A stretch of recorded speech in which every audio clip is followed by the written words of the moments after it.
Hey folks, Snowman here.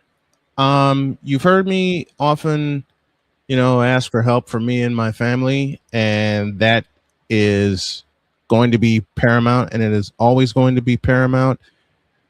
All I will say is today more than ever, because we're in a bind and we need your help.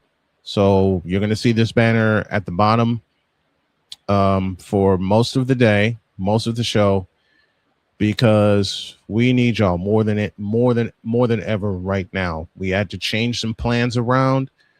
We had to shift some things around, and we need some help.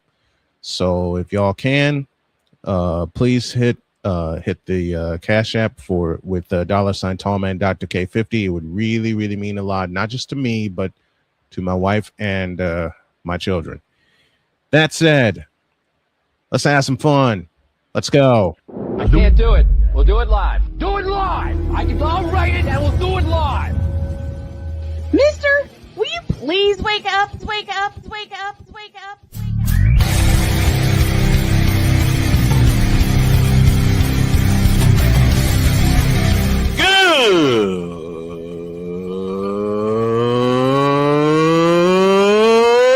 Good morning. Snowman here to all you Brock Purdy and San Francisco 49er haters. Shut up! I gotta thank you, Shane. I mean, whatever happened to the games where breaking 100 points was, I don't know, unusual?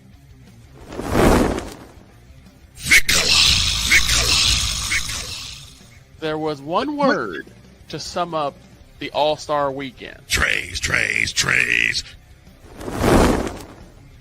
Cause we take this job so serious. Splash Brothers, yes. Ray Allen, replace him with Steve Kerr.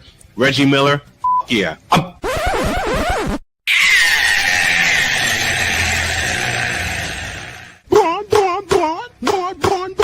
What in the all types of blue hell? I got enough something about it.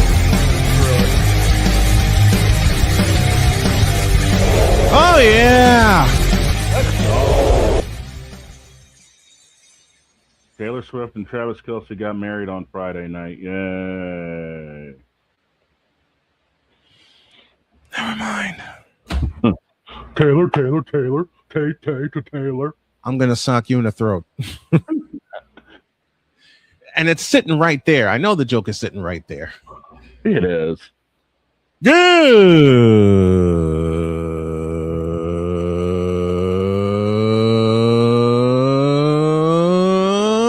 morning. Welcome to the truly manic Monday edition of Snowman in the Morning. Glad to have y'all with us. Jay Spivey at the bottom of hour one. Lot of stuff to deal with, and y'all gonna have to forgive me because I'm on the verge of tears right now because I'm worried about some things, but we're gonna talk sports with you, and we're gonna start first of all, let me show this off. My daughter Cheyenne gave me this for Father's Day. Nice. And considering one of my favorite players of all time is the late great Pete Rose. Okay, if we're gonna start with baseball, Which we are. what the F happened in Sacramento yesterday? I was asleep. It was a day game. Miami, Oakland. Mhm. Miami's pitcher goes 7 perfect. Under 100 pitches, 7 perfect. The manager decides to pull him after 7. Let me guess, they lost. No, they ended up winning. They were up 8-0 after he got pulled and won 9-8.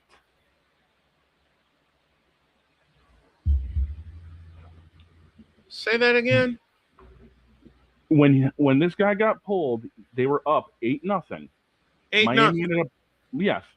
And in 2 innings, Oakland scored 8 runs, only to lose 9-8.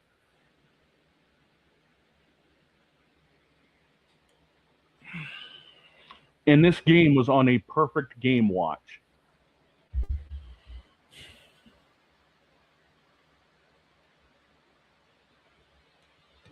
What in the all types of blue hell? I don't know. I got nothing. Miami, what are you doing? I got Their bullpen imploded. I got nothing. Hey, look, our bullpen imploded twice, Yeah. allowing 2 walk-off wins to Cleveland. But at least my White Sox split that 4-game series. Mm-hmm. So to be on a perfect game watch, 7 perfect innings, 21 up, 21 down. With 6 strikeouts, if I With remember correctly. 6 strikeouts.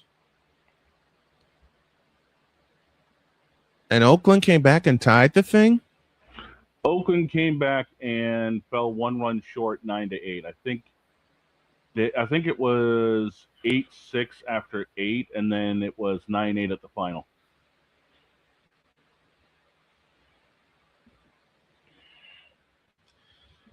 Dear Miami. No, change that. That's why they're the Marlins. Yes. That's exactly why they're the Marlins. Yes. I got nothing. I got nothing. I saw the highlights this morning, and I was just scratching my head like this guy was on a perfect game watch under 100 pitches. Under 100 pitches. Yeah, through 7. Through 7. That's a Burley special. And they pulled him. And practically blew the game. Oh, Bretta. Oh, Bretta. Deeds. Passionate. Come after me! I'm a man! I'm 40! Unflinching. Let's go back to losing. Parking was easier. Unrelenting. They're not going to keep him off the field tonight. Totally. This one has a chance. Deeds. Am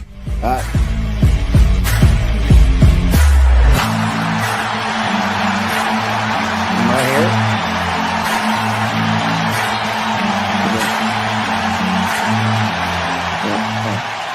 Hey, That's what's not up, just guys? a murmur. That's a full-blown fibrillation.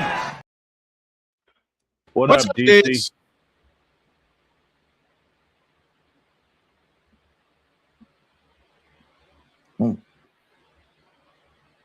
Are you all right, man? You look like you're lagging a little bit. I mean, your feed looks like it's lagging a little bit.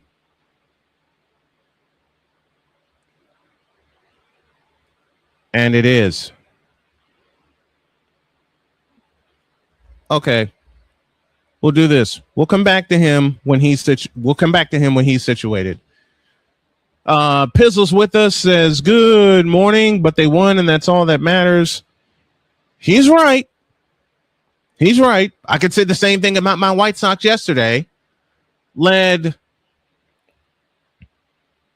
2-0, trailed 3-2, led 6-3, tied 6-6, and won 7-6. And all I could say was thank God. Yeah, it was Yuri Perez that was dealing for Miami yesterday. Yuri Perez.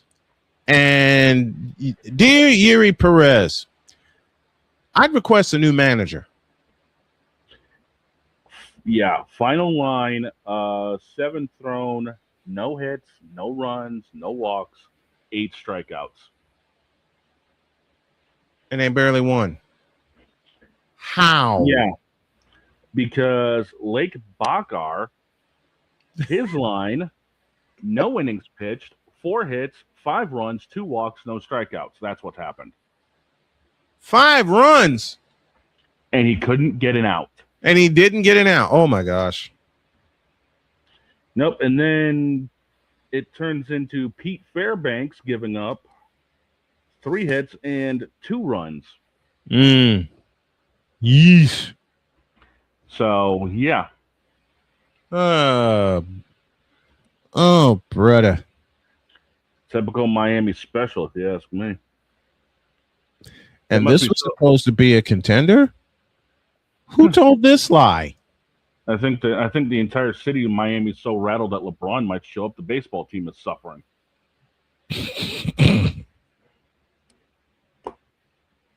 I didn't need to be told that. Find the lie. I know. That's why I said I didn't need to be told that. And there is no lie to be found. Nope.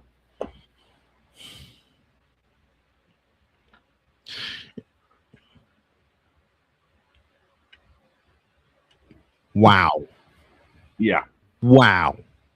And this is what they get going into the All-Star break next week. By the way, is it just me or has the All-Star game lost a lot of luster recently? In all the sports. Yes. I think we'll start there. Okay. There are all-star games across the 4 major sports. You suck. Ain't that the truth? Ain't that the truth? When did I watched the Major League Baseball All-Star game in '87? Me and my family did. 13-inning classic ended 2-0 American League. I think it was 2-0. I know the final score was 2-0, and it went extra innings. And players got multiple at bats. They wanted to win. Now you get a participation trophy. What? Hey, you made it in the All-Star game. Yeah. Never. I'd refuse. Because if I'm not going to be in a position to win, I don't want it. It was National League over American League 2-0. And it was in Oakland. I Yep. believe that, correct me from, that was in Oakland, California. I'm looking up full right now. Ironic thing is, that game was 1987, almost 40 years ago. And it had The date of that game, July 14th. This year's All-Star game, July 14th. And it went extras, didn't it? It went 13 of them, and yes, the game was in Oakland. Time of game 3:39, attendance 49,671. Listen to those last two numbers. 49,671. Time of game 3 hours 39 minutes. Final score of that game 2-0. Pitchers duel. Who started for both leagues in that game? Saberhagen for the American League, Right. Mike Scott for National League. Mike Great Scott, who won a division title with a no-hitter, by the way. That'll be on the test later. Listen to these lineups, dude. 1 through 8 for the American League. Ricky Henderson, Don Mattingly, Wade Boggs, George Bell, Dave Winfield, Cal Ripken Jr., Terry Kennedy, and Willie Randolph, and again, Saberhagen as your starter. National League, Eric Davis, Ryan Sandberg, Andre Dawson, the great Mike Schmidt, Jack Clark, Daryl Schmuck Strawberry, Gary Carter, Ozzie Smith, and again, Mike Scott as the starting pitcher. Where are those all-star lineups? MLB The Show 26. Where are the... Okay, here we go. Cole, this one's for you. Where are the all-stars for the all-star game? See, but see... Yeah. The Pro Bowl, I'm not going there. Let's not. The NBA All-Star Game, I can't. No. Just no. Just no. After the silly lockout year of 1999, the All-Star Game went downstairs.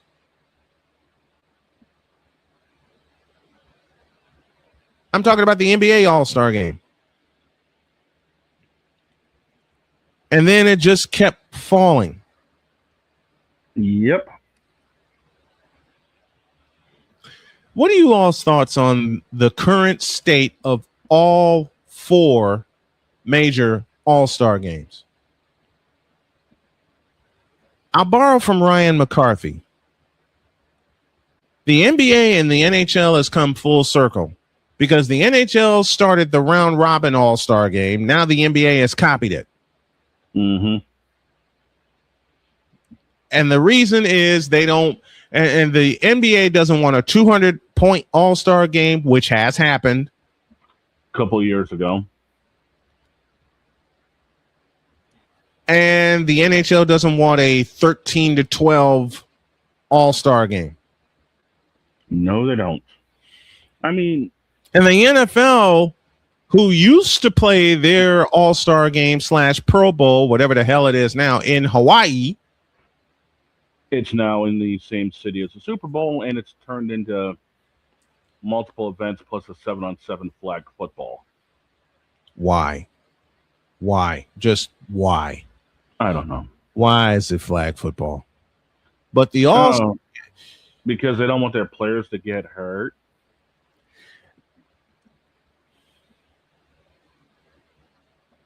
I see that look.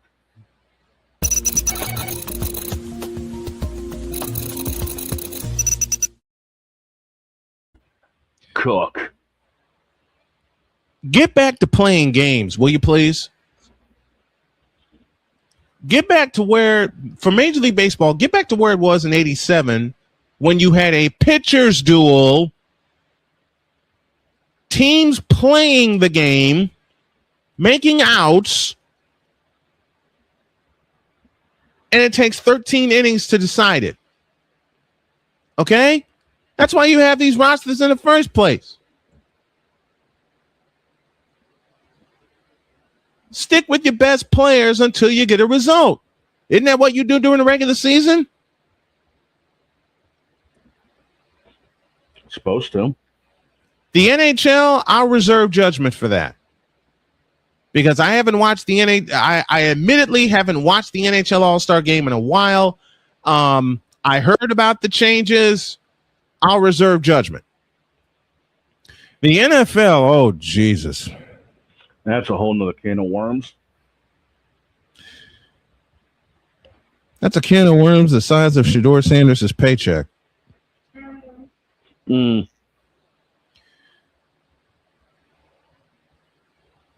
But I understand not wanting to get hurt for these All-Star games. I get it. I understand. But you were voted to play in them. I mean, if you wanted to have an all-star game and have people not get hurt, play it on a damn video game, for crying out loud. You signed up for the sport to play where they have all-star games. You signed up for this.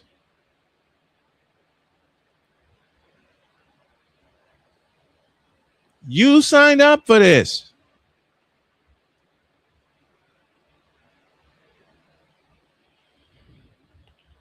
And as far as the NBA All-Star Game goes, good Lord. You know what happened to what happened to the what's up, Victor?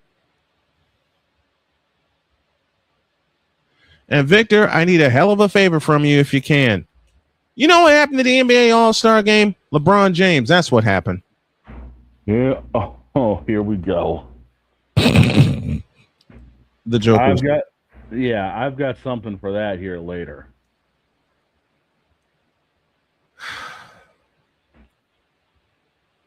The All-Star Games suck ass.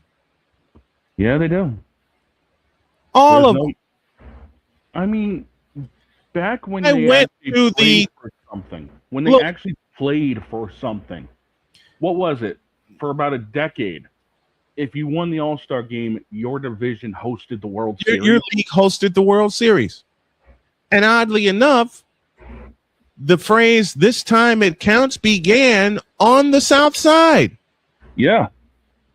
It began in Chicago at the 2003 All-Star Game, where Hank Blaylock blasted what turned out to be the game-winning 2-run homer off of Eric Gagne. There's a name we ain't heard in a dog's day. Gagne. And Victor, you're right. It's not the all-star games without any all-stars in it. I mean, Vladimir Guerrero Jr. has already opted out with a back injury. Can you blame him? No. I mean, unless it's... I'll go back to my roots.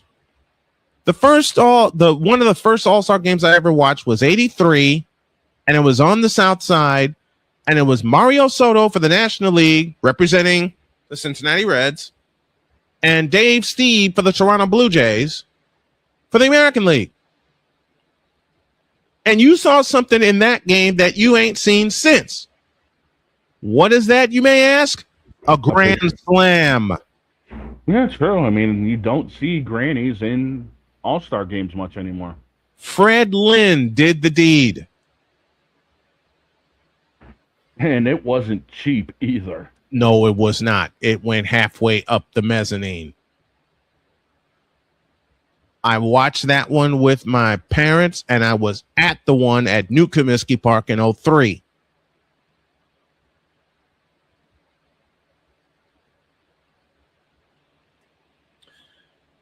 And since that home run from Hank Blaylock, and somebody in that 2003 All-Star game was distracted by the scoreboard because they had him turn off the scoreboard in the left field.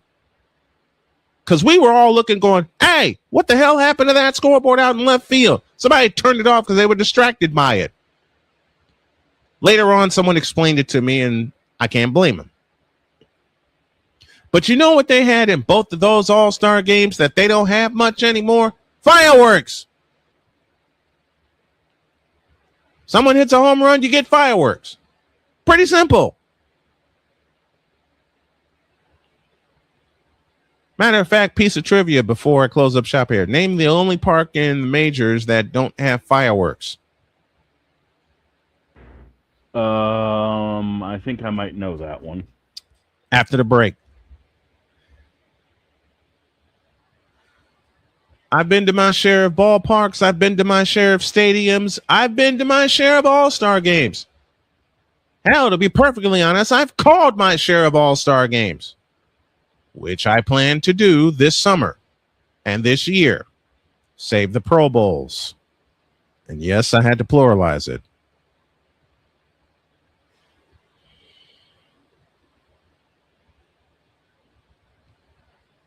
I don't know what the hell happened to the nerve of these players.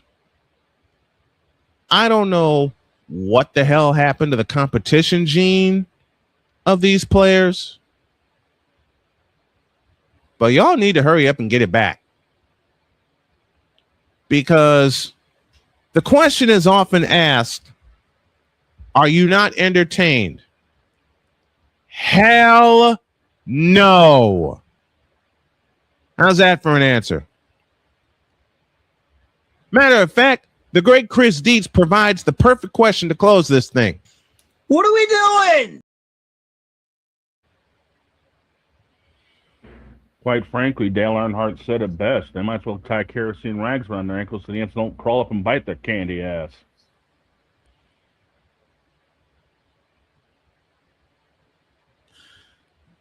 You expect people to pay attention this year? That's a lie. I had to, Cole. I had Ain't to. no one paying attention to this boat.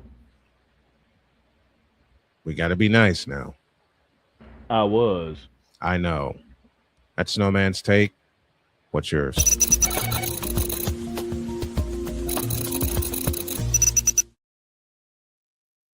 After the break, we'll get a few Spivey notes in. And boy, we're going to have some fun with that. Oh, boy. Back in the deuce. This is Snowman in the Morning. The original Think Drink is back. Level up with proven ingredients formulated to crush your competition. No gimmicks, no jitters, no messing around. Just high potency results that keep you moving, day or night. There's a new nerd in town, and we came to play. Nerd Focus. Smarter than energy. Here's an important message from the Diabetes Solution Center. Do you like pricking your fingers to test your blood sugar levels? No one does, but it's important to maintain your health. And now, by wearing a small remote device called a continuous glucose monitor, or CGM, you don't need to prick your fingers anymore. It's easy to use and helps you make more accurate diabetes treatment decisions. If you are testing your blood sugar 3 or more times daily, injecting insulin, or using an insulin pump, call the Diabetes Solution Center right now. And if you have Medicare or most major insurance coverage, you may be able to get a new CGM at little to no out-of-pocket cost. Shipping is free, and we'll even bill your insurance company for you. If you are testing your blood sugar 3 or more times daily, injecting insulin, or using an insulin pump, call the Diabetes Solution Center right now to learn how to end the painful finger sticks and get your own continuous glucose monitor, or CGM, at little to no out-of-pocket cost.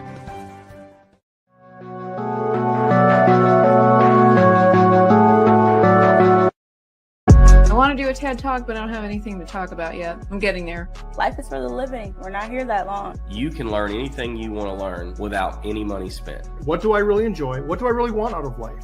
I am your host, WIZE. Are you in a life holding pattern? Well, this is for you. Welcome to the Stuck in My Mind podcast. Live every Monday, Tuesday, and Wednesday at 4 p.m. Central.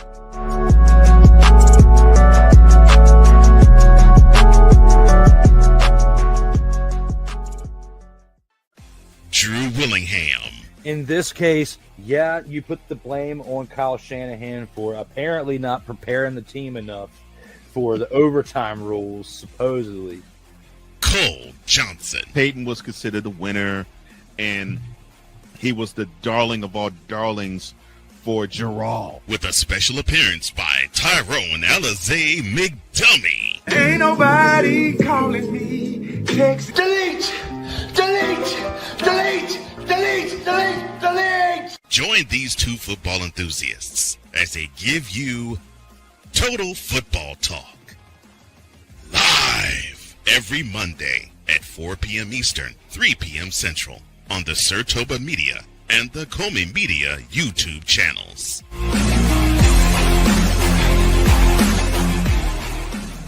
Cause we take this job so serious. I'm sorry, what are these things called? Spices? Spices, thank you. My brain went bleh. What in the all types of blue hell? This is Snowman in the morning.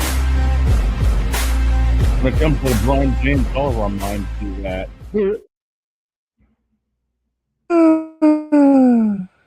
33 after the hour, and she loved that. She loved that. Nice. Let's have some fun.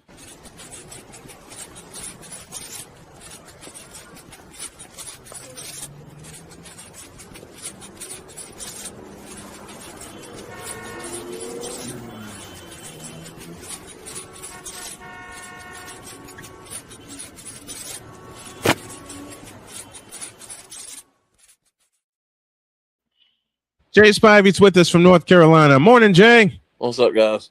What's happening, Jay? Okay, Jay sent me a note yesterday that had me laughing. And a certain show down in North Carolina has met its demise. Huh? Yeah. The original host of said show has gone to Westwood One, very dear friend of ours. And yeah, as of was it, Jay, this past Friday, it bit the dust. I guess I don't know what. Honestly, I don't know what went into it. I don't know a thing about this. I'm guessing the radio station just decided to go a different direction, but it sounds like he is going to continue with his TR show. Oh no. Okay, you've got me confused. Who are we talking about here? Take a guess. There's about 10 people I could think of. Okay. He was the person we're referring to with the TR show. I'm not saying it because I think the name is dumb to begin with. It is. Because I've driven down the interstate many times, and especially in this day and time, you don't see a lot of tobacco on the roads. Nope, you don't. You don't. This guy was my producer once upon a time. Oh God, I think I'm on the track of you guys now. So now the station's going into a different direction. He was the first one to say something. He was the show's first producer. Woof. And you wonder why I don't deal with him anymore. I don't know. I don't know what went into the decision over at the radio station. I don't know if it was the owner, the producer, whomever. I have no idea. All I know is what I saw. Obviously, he's staying with his what is it? I guess it's online stuff that he does, his streaming stuff. Yep. That's not going away, and I'm gonna guess that's probably going to increase. That's going to increase. Oh boy. Break out the shovels. Well, I still go back to it's not. You can't make your show basically about two sports. And that's my argument about why he and other people do. And it's the same way about ESPN, all their talk shows except for PTI. Yeah, it's all about two sports. PTI. I love PTI. I love Pardon the Interruption. PTI, I'd never go a day without watching it. I watch it every single day. The other shows, I couldn't begin to tell you how little I care about them. I mean, let's be honest. They only really talk about one sport and then one person in one sport. Let's be real. Oh, it's two sports. It's NBA and NFL. The NBA and NFL is all they care about. Yeah, and like I said, they only talk about one person in one of those sports. That's it. The other sports, I mean, the other shows you know what drew me away from ESPN? The way they changed Sports Center. Oh, I don't. Like last night, I watched it after the World Cup was over. I watched it just because I hadn't seen any other sports yesterday. And in 1 hour, I don't think they showed more than 2 baseball highlights. I'm not surprised. I mean, there was like nothing of any significance on there last night. I mean, honestly, I watched it this morning, both the SC at night and then the 7 a.m. edition, and they showed maybe 15, 20 minutes total, and then maybe a few of them in top plays. That's about it. And like last night, I cannot remember his name, so forgive me. They had a guy on there talking about the World Cup and the change from the red card to Faux Balogun allowed to be played tonight. And he's a former American player, and he was on there as a so-called expert. First of all, you couldn't understand a word he was saying, and he was so nervous. He was so nervous. Yep. And I don't know if he knew what he was talking about. I'm sure he does because he's a former soccer player, but he was so nervous you really couldn't understand what he was talking about. And the fact he's obviously not fully, even though he did play for America, he's not fully English. I'm guessing he's bilingual. But he was so nervous, and you could see he was sweating. You just couldn't. And even if he had good points, you couldn't tell because he was so nervous. It was nervous, yeah. Well, just because you play the sport doesn't mean you're going to be good on TV, and they tend to do that a lot with their so-called experts. Yeah, and you use the perfect phrase, Jay. So-called experts. So-called. There are a lot of those people out there in every sport. Well, if you're going to hire somebody, especially for something like this that's only going to last 6 weeks, make sure they speak pretty well. and make sure the people can understand them. I mean, people. Because they could I get- am not a soccer fan. I don't know if you guys are. I've watched quite a bit of it, but I'm not a soccer fan. But I mean, I think yesterday's decision was.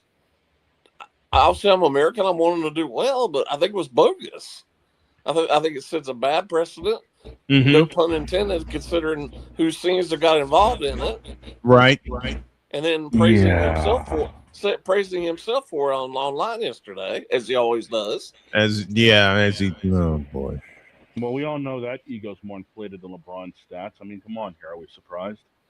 Well, this guy yesterday, he never said a word about that. Mm-mm. And they asked him, and he was like, he just kind of blah, blah, blah, blah. You just kind of mumbled his way through everything. Yeah, because he was trying to avoid the typical, well, you know. No, I don't even know. I think this guy was just so nervous. I don't even think he knew what he was talking about yesterday. Yeah. That can happen. I've seen that happen. Been down that road, actually. But I mean, this is a big deal. I mean, especially tonight, it's a big deal. Yeah, it is a big So deal. have somebody on there who has a clue what you're talking. Now, I will say this, and I know he's a soccer player. He's a former soccer player, but he is excellent on TV, and he knows the sport. Taylor Twellman is excellent. Yep. And they've been having him a lot on there, as well as PTI. He is excellent on TV. But you got to have those kind of people on there who know what they're talking about, and who don't freeze when you're asked a question. Right.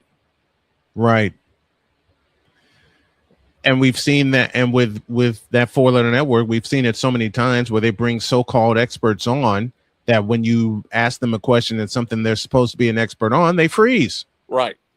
Well, I'm the first to admit. I mean, if it weren't for my job, I'm very shy outside of work. But work forces me to talk to people. Yeah. But like when I used to work at the newspaper, part of my job was that I had to do like weekly videos on, and we'd stream them on the website. Yeah. At first I was like, I did not want to do that. I really did not want to do that. Right. But I got to the point where I thoroughly enjoyed doing them. And most of the time I didn't even see the camera in front of me. I was just too busy talking to the person I was talking to. Yeah.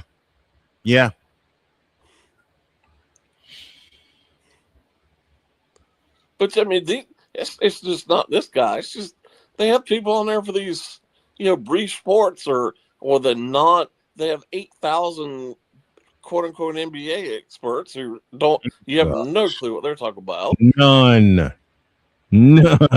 Calling Kendrick Perkins an expert is very generous. He's numero uno. And they have him on there all the time. Kendrick Perkins give me this button here. He is on there all the time. What, do they have anybody else? Oh yeah, they got a gazillion people. They got like 50 other people, but they rely on Kendrick too much. They have way too many NBA people. And they count on Kendrick Perkins. Well, now that they have Inside the NBA, I don't know why they're keeping the other show. I don't understand that at all. I don't either. The fact that they kept Inside the NBA was a brilliant decision. It was great. Yes. Because whether you like the NBA or not, that show is fantastic. Yeah. It is. I really is. NBA. I love Inside the NBA. It's fantastic. I remember when it started, because Ernie Johnson Jr. got me hooked on Inside the NBA, and he was a one-man show for the longest time. And it just evolved from there. You could sit there before, after, or during games, and when they're on, and you're thoroughly immersed in what they're talking about. And it's fun. Absolutely. They make it fun. It's well done. And I mean, there's not a better person on TV in terms of that type thing. Chuck is great. Chuck is wonderful on TV. And Ernie, I don't care what people say, Ernie's what makes that show go. Without Ernie, it's not the same. Yeah, EJ is the man. He is. He's the. I'll say it again. I remember when I first started watching Inside the NBA, and Ernie Johnson Jr. was a one-man gang. And there was when this first went to ESPN after Turner didn't get the NBA deal this past year. Ernie was talking about staying with Turner. I was like, well, that's great. They're going to bring Inside the NBA, but if Ernie's not there, it's not the same. It's not. Thankfully, he went along with them. Mm-hmm. He's the reason inside the NBA is where it is. Ernie Johnson is the reason. And I used to, as a kid, we didn't have ESPN, so I watched the Braves nonstop. Yeah. And his dad was one of the Braves guys for years. Mm-hmm. Ernie Sr. was on for years. Ernie Sr. Back when TBS was dominant. Man, TBS, I had two main stations that, like, when we first got cable, there were two main super stations, WGN and TBS. We have to tell you that we were not rich by any stretch of the imagination. As a matter of fact, you would say we were poor, even though my dad was a teacher, but even then, especially then, teachers didn't make jack squat. Right. So we had like 3 channels back growing up, and we never had the WGN. We had TBS, but we didn't have WGN for a long time. Mm-hmm. So I never got the chance to really see Harry Carey and the guys for a long time. Yeah. It took a while for WGN to be. It took a while for WGN to become that second super station. It took. I want to say mid '80s they became that second super station, but I knew about TBS courtesy of CNN, because CNN would always advertise Braves games on TBS or TNT or whatever. That's how I knew about TNT and TBS. I mean, like I said earlier ESPN, on. so that's all. The Braves were on every single night, so that's what all I watched. Yeah, I mean, like I said earlier on, even up here in Maine, WGN was featured on a lot of cable packages. TBS. Yep. It took a long time for ESPN to become normal cable package. Right. So then those of us that had like basic cable, we would have like the Foxes, the ABC, NBC, CBS, but then we'd get spoiled with WGN and TBS. I mean, I said it before. I watched more Bulls games growing up than I did Celtics games. Yeah, growing up, even when ESPN started, it was a long time before our house had ESPN. Yeah, and part of it is we just didn't have any money, right? So we couldn't get the whole cable package. Well, the one voice that, aside of Ernie Johnson Sr., how I knew about Braves games was John Sterling. Well, yes. A lot of people just didn't know that John was with the Braves because he was an original member of the Braves. Right. It was Ernie Sr., Skip Carey, and Pete Van Wieren. And then John Sterling came over. Sterling came along, and not only was he one of the television voices of the Braves, he's also one of the television voices of the Hawks. Well, my dad, who was a diehard Yankees fan to the day he died, he would listen to John Sterling. And I was like, I never was a huge fan of Sterling. I respected him, but I was never a huge fan of his. Right. We were listening. I had Sirius XM. We were driving after eating dinner, and the Yankees are on. I said, he used to work with the Braves. He's like, he did. He looked at me quizzically, like, you don't know what you're talking about. I said, yeah, John Sterling was on there for a long time. Yeah, he was. Anybody who needs any kind of clue of John Sterling's work, as a reminder, this past Saturday night, the 41st anniversary of the Braves Mets game. Well, Sterling called that game. The Rick Camp game. He called that game. Yep. The Rick Camp. This is the wildest, craziest game I've ever seen. This is what he said. This is certified as the wackiest. Right. He said, if Rick Camp hits a home run, this will be certified as the wackiest game I've ever seen. There you go. And when you know it, the last player on the bench hits a home run to tie the game. Fulton County Stadium went crazy. He went crazy. It's a long way from what we grew up watching to what we see now. Well, it's like with your boy. He only talks about 2 sports, and only in those sports, pretty much his teams, which aggravates the living fire out of me. Aggravates me too. I just about I want to go on a tirade, but I know a lot of people will disagree with me. If you're in that profession, I don't care what profession you're in the journalism, quote unquote journalism business. Mm-hmm. And I see this a lot in the writing position too, especially with smaller newspapers. Yeah. If you're covering such and such team, and you're sitting there rooting for such and such team, I think that is about as unprofessional as it gets. You're right. And one of the rules in press boxes is you don't cheer in the press box. You don't cheer a team. And there are many times where not necessarily the team to win. I want especially if it's like a local team versus another team. Mm-hmm. Of course, I want that team to win. Yes, but I'm not going to outwardly cheer for them. I got to share this funny story. I was in Indianapolis. I was covering Marquette Catholic at the time, based out of Michigan City, and they were not picked to do anything in boys basketball. They got all the way to the state championship game 2014 in Indianapolis, and I was given the warning. Before I even sat down. You cannot cheer from press row. Understood. Yeah. Then the game went overtime. And there were a couple moments where I just couldn't help it because I was with these kids from the beginning of the season. Mm-hmm.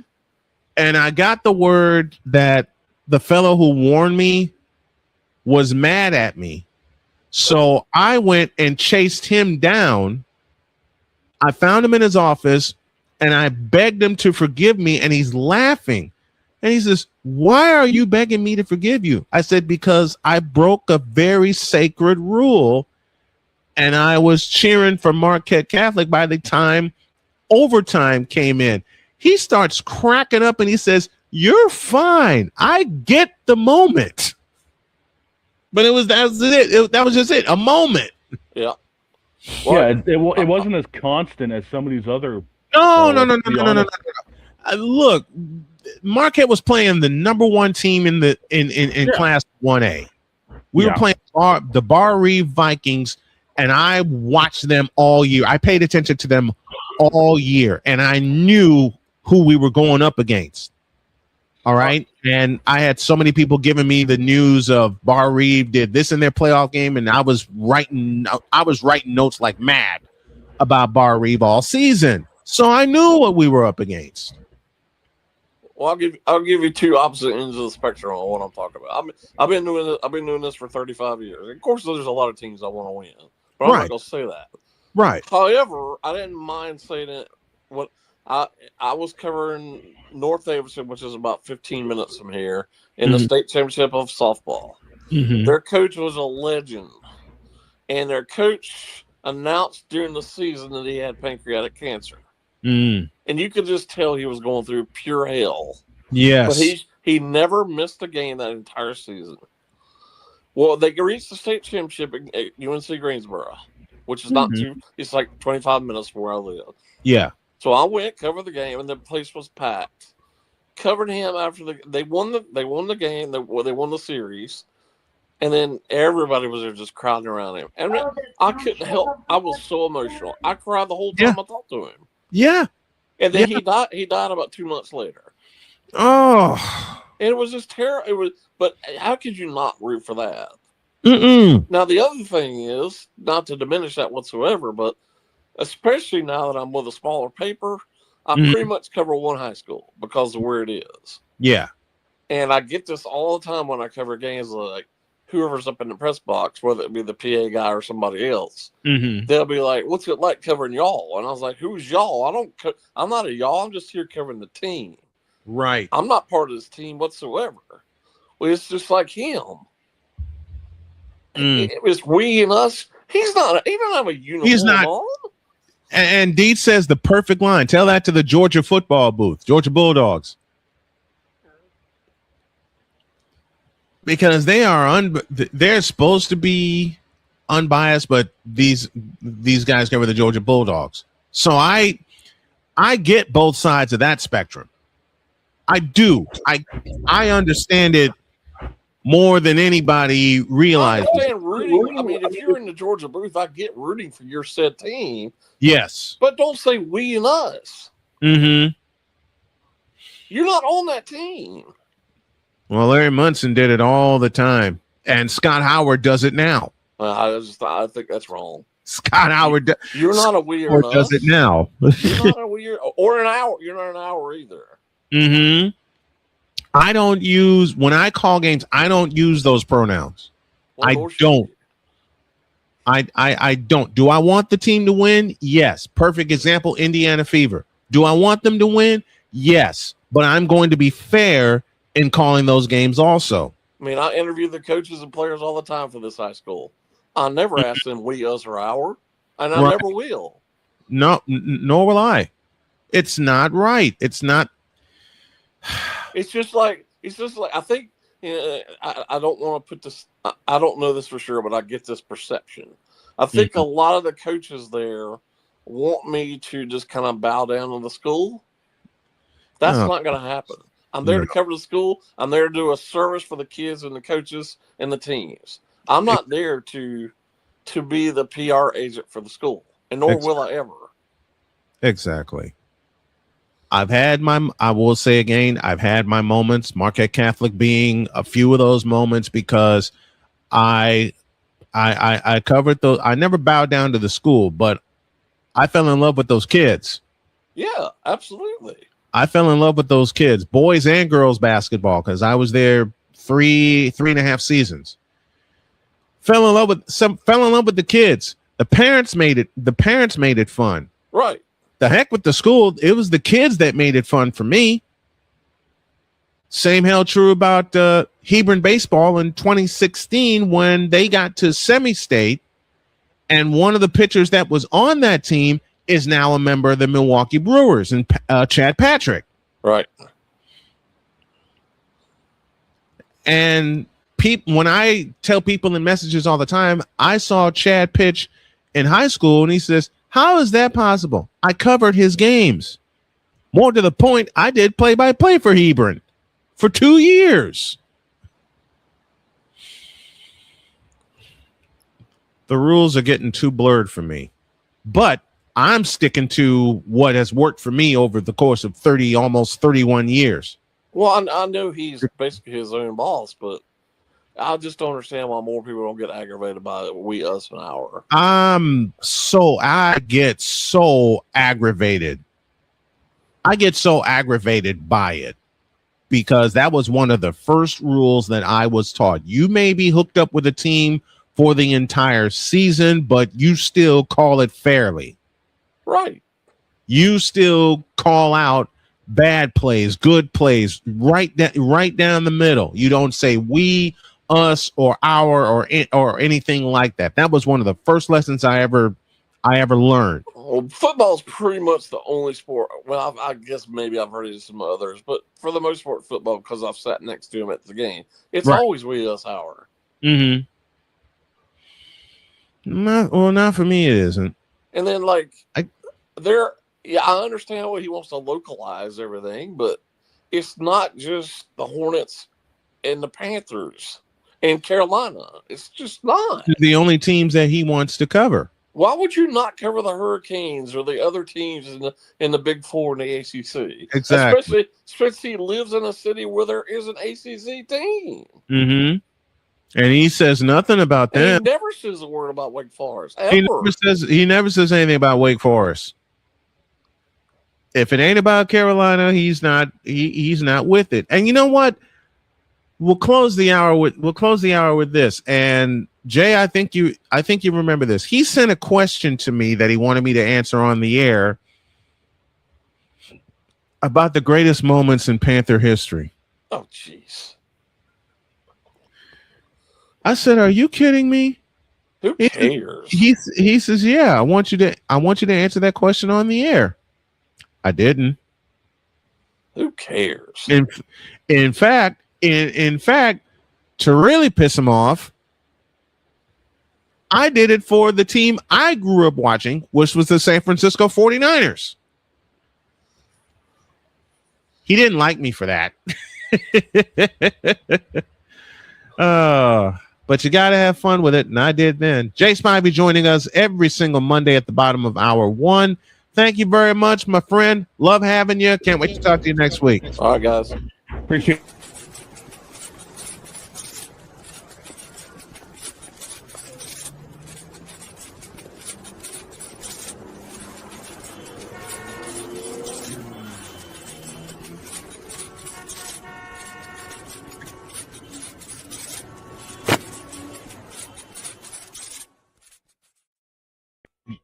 If you know about the show and the Snow family, please do so by hitting this right here, cash.app/$Tallman, Dr. K50. And Victor, I don't know if you heard me, but could really use a favor from you right now. I got more broadcast stories just like that. Oh, I've got a few of my own. Well, I really pissed off some people. Oh, yeah, I've got one of my own. Broadcast stories for hour 2 after this. This is Snowman in the morning. During bad weather, driving can become downright dangerous. What's your emergency, please? Trust Battle Vision Storm, the revolutionary glare reduction glasses that turn your sight bright during bad weather at night or during the day. Watch your ordinary vision become extraordinary. Battle Vision Storm uses light optimizing lenses that block blue rays so you see clearly in heavy rain at night or blinding snow during the day. Heavy rain, snow, sleet, or fog can make it impossible to drive. Not with Battle Vision Storm. Get your Battle Vision Storm for only $19.99. But wait, due to rising costs and supply chain shortages, this may be your last chance to get your very own at this low price. There is a strict limit of 4 Battle Vision Storm per order while supplies last. Don't wait, order now. Call 1-800-483-6319 or visit battlevisionstorm.com. So call 1-800-483-6319 now. Here's an important message from the Diabetes Solution Center. Do you like pricking your fingers to test your blood sugar levels? No one does, but it's important to maintain your health. And now, by wearing a small remote device called a continuous glucose monitor, or CGM, you don't need to prick your fingers anymore. It's easy to use and helps you make more accurate diabetes treatment decisions. If you are testing your blood sugar 3 or more times daily, injecting insulin, or using an insulin pump, call the Diabetes Solution Center right now. And if you have Medicare or most major insurance coverage, you may be able to get a new CGM at little to no out-of-pocket cost. Shipping is free, and we'll even bill your insurance company for you. If you are testing your blood sugar 3 or more times daily, injecting insulin, or using an insulin pump, call the Diabetes Solution Center right now to learn how to end the painful finger sticks and get your own continuous glucose monitor, or CGM, at little to no out-of-pocket cost.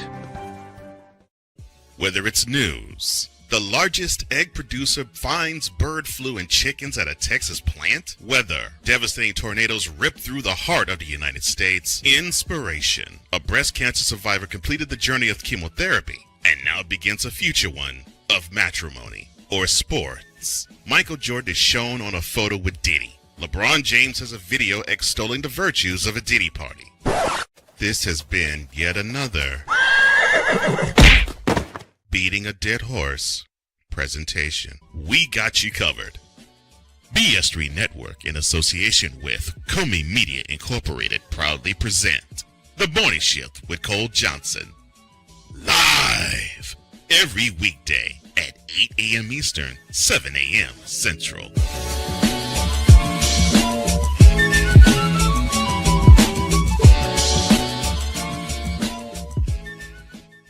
Because we take this job so serious. And Father O'Shaughnessy need to go to hell. That's what he needs. What did Father O'Shaughnessy do? I quit. We're done here. I'm done. We're out of here. What in the all types of blue hell? This is Snowman in the morning. I didn't even make no cut that off. I was just touching strays.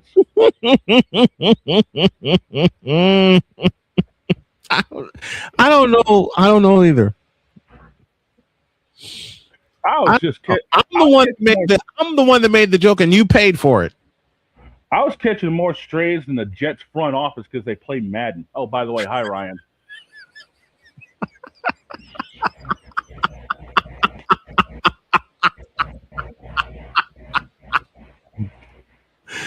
11:04. We owe you an ID. This is Snowman in the morning. Broadcasting live in your region, across our nation, and around the world.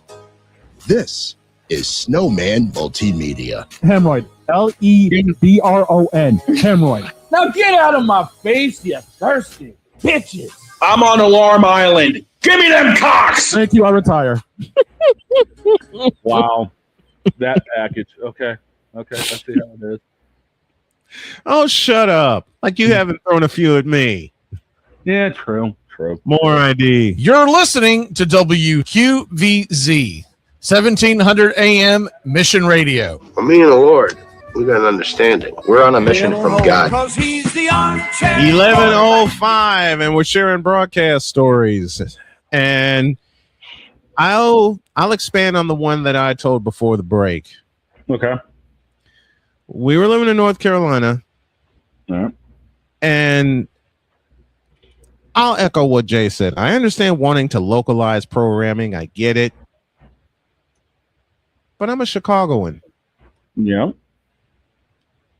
When he sent me that rundown and wanted me to talk about the best moments in Carolina Panther history, that takes all of about 30 seconds. I didn't do it. Obviously. I didn't do it for two reasons. One, I couldn't. And two, that's not my team. Exactly. he says you didn't even try to talk Panther football because that's not my team, dude. Nope. Because the team I grew up with actually had a quarterback. Exactly. And then he says, y'all ain't gonna believe this, Ish. Then he says, can you do it tomorrow? What?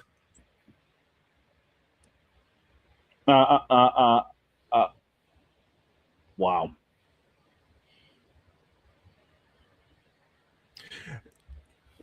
Here's how bad it got. Mm-hmm. Here's how difficult it was for me to answer that particular question that he sent me.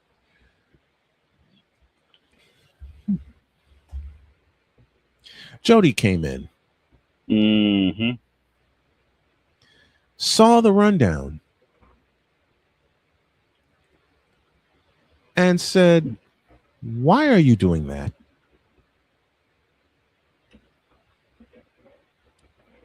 My wife. I said, baby, this is what he sent me. And she looked at me and says, you didn't do it, did you? No. Well, what team did you did it? What team did you discuss? Mine. She gave me a rub down and says, good move.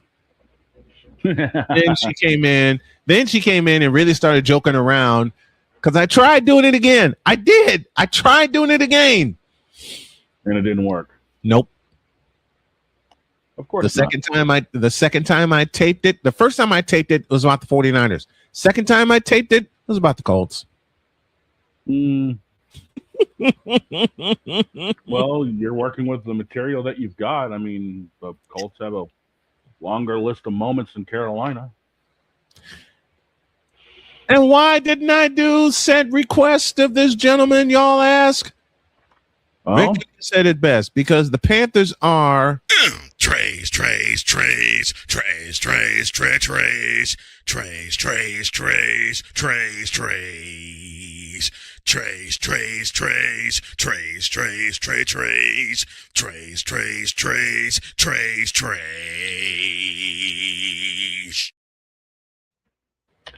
Breaking news from the Charlotte Observer. LeBron James has signed with the Carolina Panthers and taking lessons from Cam Newton.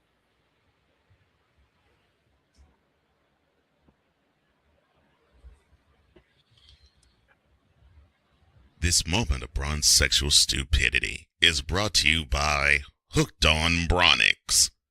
When you start talking like an idiotic bronze sexual, Hooked on Bronix can set you right. Call 1-800-YOKAY. Real LJPM. Now approve all this. Speaking of that, there was an interesting moment during the NASCAR pre-race show yesterday. I think you told it. I did. Let's hear it. Marty Smith, who normally works for the Four Letter Network, was hired by TNT to do the pre-race show. Mm-hmm. Okay, that's all well and good. Marty's known around the NASCAR circle. And during the pre-race show, because they were in Chicagoland for the 400, they panned to a shot inside the United Center of that famous Michael statue. Mm-hmm. As they're coming back from commercials showing that statue, Marty drops the bomb of all bombs, saying, quote, "All you kids that say LeBron James is the GOAT, get out of my face. It's MJ."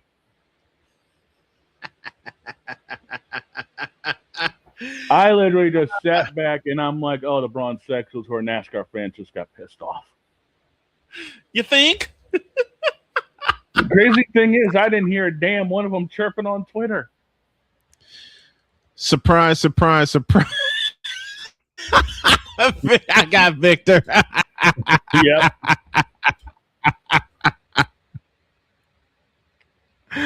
Now, what's one of yours? You said you had a story for us.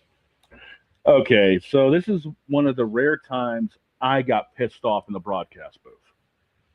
Oh, no. So I'm covering a league race. My producer, a good friend of mine, Dave Regal, and I were covering a truck race at Dover. Mm-hmm. The race itself is going fine for about 40-odd laps until we think it's a normal crash happens. So, it's yellow flag. We go through the replay. Yep. And it turns out that it was actually more of an intentional junking. Oh, my gosh. Which caught somebody else out, destroying their day. Mm. I proceed to go the absolute F off in the booth about what happened. I mean, I'm laying down the law basically about the incident. Yep. Like, I gave no quarrels about if people got pissed off with what I was saying. None. Like, my impartialness went clean out the window. I was talking about it as a driver. I was talking about it as a car owner. I was talking about it as everything. We don't need that ish. No. So I get done my spiel, and within about 10 seconds, we go to commercial. Producers in my ear like, "Are you good, dude?" "Yeah, I'm fine. Why?" "Okay, we talked about it. Let's move on from it. We don't bring it up again the rest of the broadcast." Right after the race, I'm in the league's Discord like, "Guys, I'm sorry I went off about that.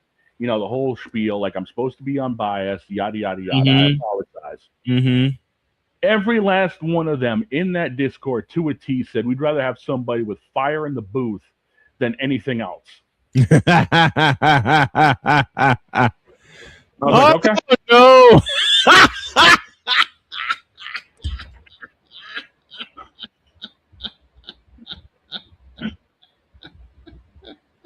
Some semblance of intelligence from ESPN. Why? Who the fuck it? No. That's after what? Oh, God. Why am I laughing hysterically? This part one and this for part two. Well, Marty Smith has had his moments with big names in sports. I mean, he had with Tiger Woods. Yep. He sat down with Dale Jr. after Jr. retired in 2016. Mm-hmm. He's had some big names, that he's worked with. I mean, he's talked with Alabama football. I mean, he's known for that. He's got a podcast with Jimmy Johnson. Mm-hmm. Marty Smith don't take no ish from nobody. From nobody, right? And he'll tell you just as much. Mm-hmm. But he gets buried in a way by ESPN because he doesn't, lap up the luxurious fluids that is LeBron James. Y'all know I don't. So for him to drop that nuke during the TNT broadcast to start with, yeah, that was yeah. And Victor, I can say I blame you. I'd quit too. I quit. I quit. I quit.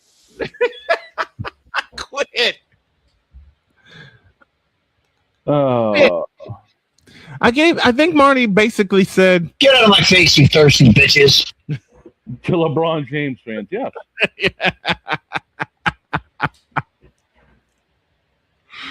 Oh Lordy. I've had what am I talking? I've had 30 years of I quit stories. And in 2 words, or in a sentence, the semen sample story. Yes. Yes.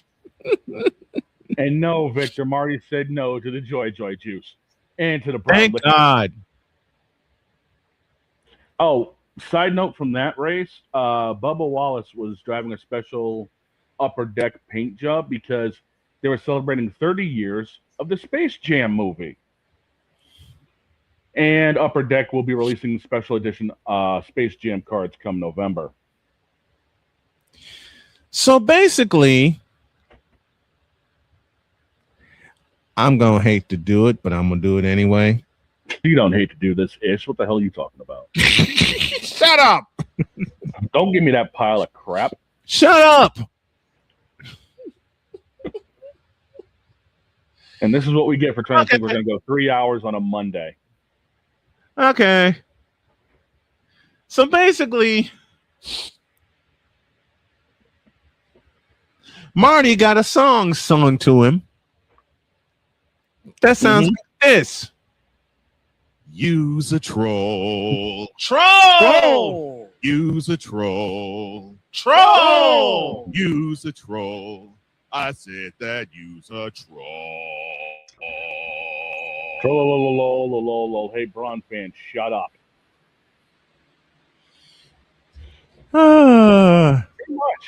Pretty much. You would, and you're right. I couldn't quit during the semen sample story. I laughed so hard when she said that.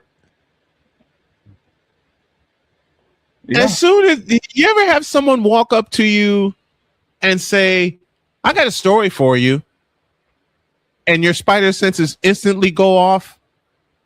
I usually close a bottle of whatever I'm drinking before they finish opening their mouth. Yes.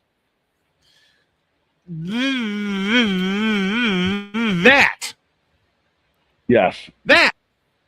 Yes. That. Yes.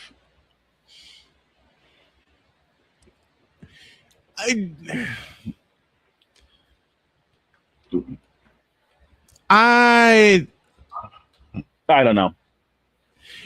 When she came up to me and says, "I got a funny story for you," right after I announced Ryan Sample batting. Mm-hmm. As I've told this story, her mother, Ryan's grandmother, don't tell him. He'll run with it. Don't tell him. And by that time, I'm intrigued. I said, okay, what, how, what? Tell me. Why did I say that? You find out the story the hard way.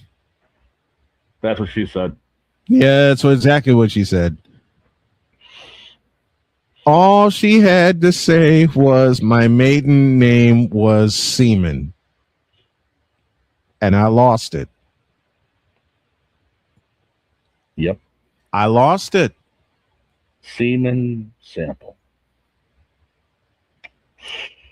Yep. Then she comes up to me and she heard me talking about Jay Leno's weddings. Yes. When he does headlines. Yeah. Then she informed me that that headline made it to Jay Leno. I found it.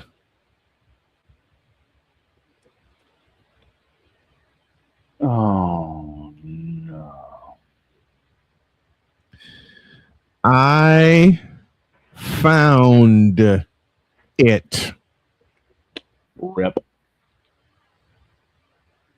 Just rip. Man.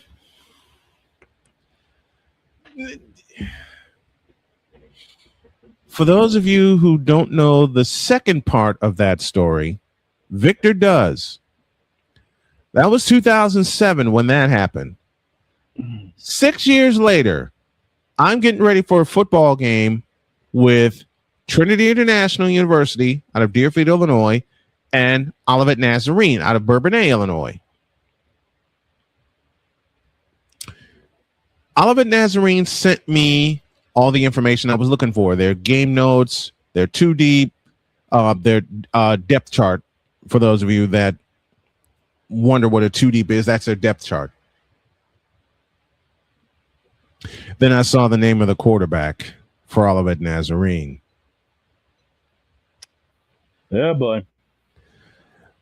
The name of the quarterback for Olivet Nazarene. Remember, this was 2013. This was 6 years after I had him in the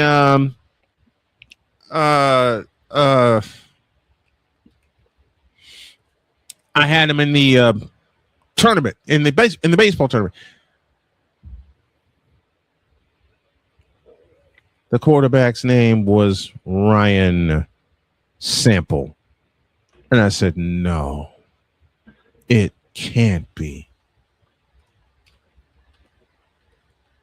And then came the following Tim Allen impersonation of Arr!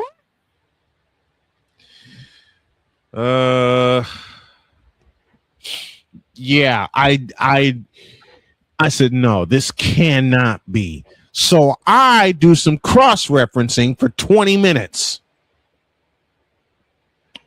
It is. It's him. It's him. Mantino, Illinois. Ryan bleeping Sample. And instantly you start laughing. I start cracking up. I said, this cannot be him. It can't be. Mind you, I spent 20 minutes cross-referencing this name. I said, this cannot be. This ain't him. This is not him. This is not him. This is not him. It's him. The first person I called was Victor. I said, Victor, you ain't going to believe this. He says, what's that? You know, I'm getting ready for Saturday with TIU and Olivet Nazarene. He says, yes.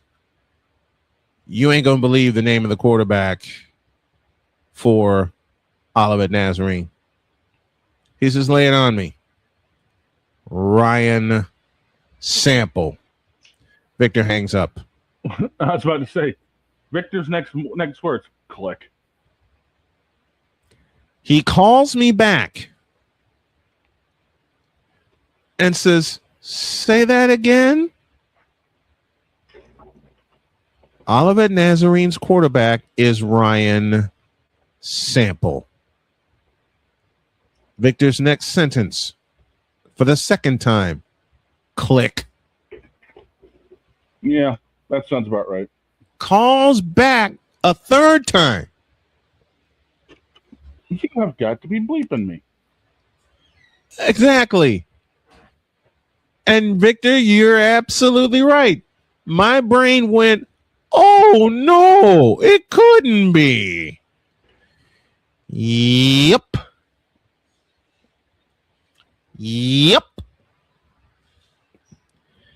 The one and only Ryan bleeping, blapping Sample,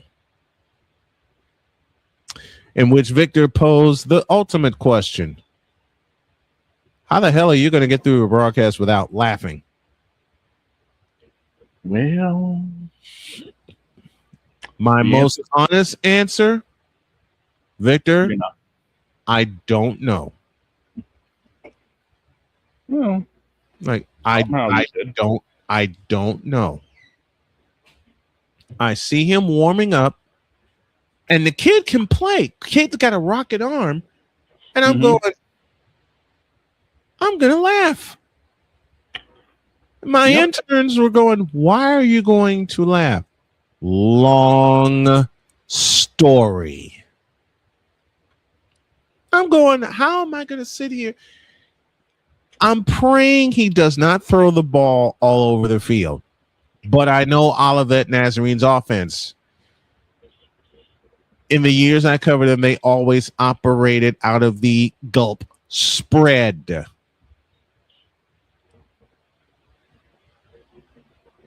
Oh my God, the jokes write themselves. Yeah. Yeah. They operate out of the spread offense, which means nobody in the backfield and 5 wideouts. All I did was pray that entire afternoon that I don't lose it whenever I had to say sample back to pass. Yeah, that did not last. Do you know that Ryan Sample threw the ball 51 times?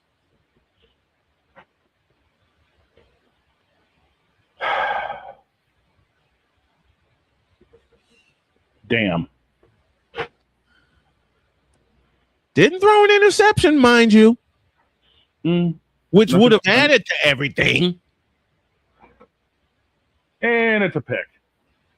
Sample gets picked. Help me. Oh. I'm glad he did not get intercepted.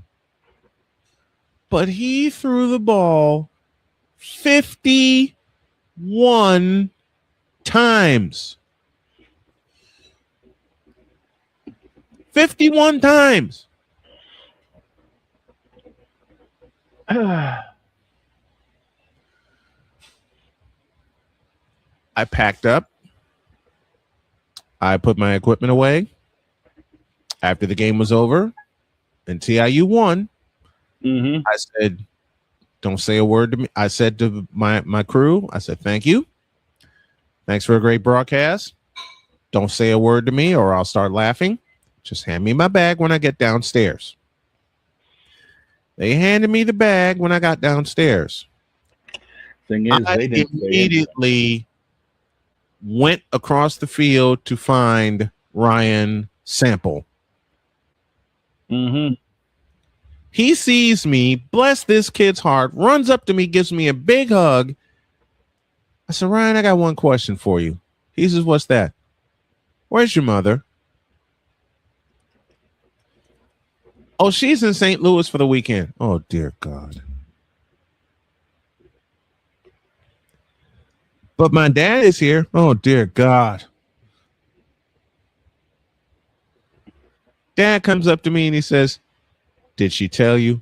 Yes, sir. Did you laugh? Yes, sir. Yeah.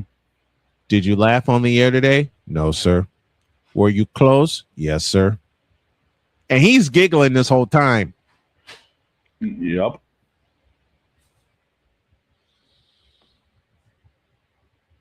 I found the clip from Jay Leno and I sent it to the crew of the Seaman Sample headline.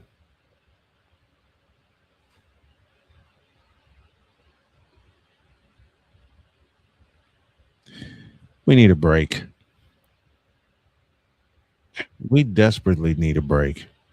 Well, we killed about 85 minutes. How do you plan on killing the next 95? I have no bleeping idea. I don't think we can, to be honest with you.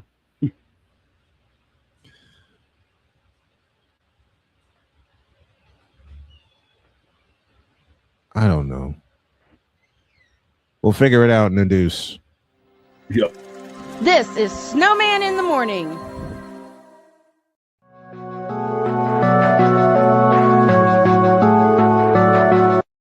I want want to do a TED Talk, but I don't have anything to talk about yet. I'm getting there. Life is for the living. We're not here that long. You can learn anything you want to learn without any money spent. What do I really enjoy? What do I really want out of life? I am your host, WIZE. Are you in a life holding pattern? Well, this is for you.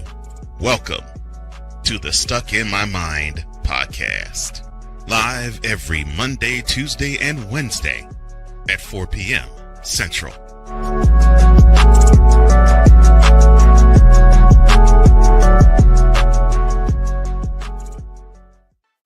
Drew Willingham. In this case, yeah, you put the blame on Kyle Shanahan for apparently not preparing the team enough for the overtime rules, supposedly.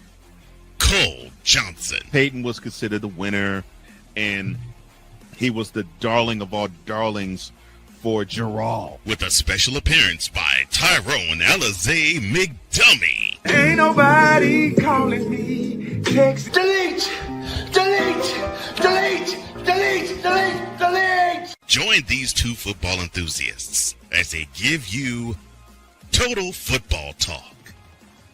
Live every Monday at 4 p.m. Eastern, 3 p.m. Central on the Sertoba Media and the Comey Media YouTube channels.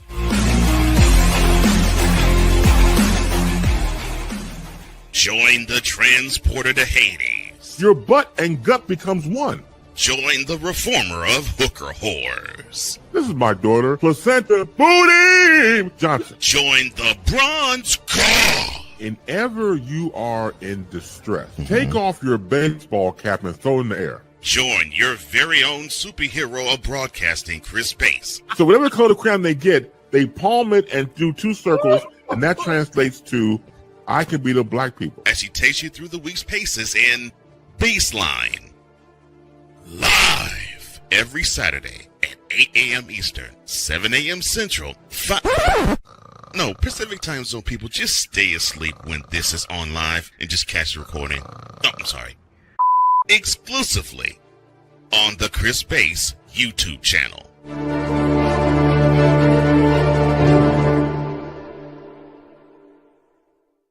Here's an important message from the Diabetes Solution Center. Do you like pricking your fingers to test your blood sugar levels? No one does, but it's important to maintain your health. And now, by wearing a small remote device called a continuous glucose monitor, or CGM, you don't need to prick your fingers anymore. It's easy to use and helps you make more accurate diabetes treatment decisions. If you are testing your blood sugar 3 or more times daily, injecting insulin, or using an insulin pump, call the Diabetes Solution Center right now. And if you have Medicare or most major insurance coverage, you may be able to get a new CGM at little to no out-of-pocket cost. Shipping is free, and we'll even bill your insurance company for you. If you are testing your blood sugar 3 or more times daily, injecting insulin, or using an insulin pump, call the Diabetes Solution Center right now to learn how to end the painful finger sticks and get your own continuous glucose monitor, or CGM, at little to no out-of-pocket cost.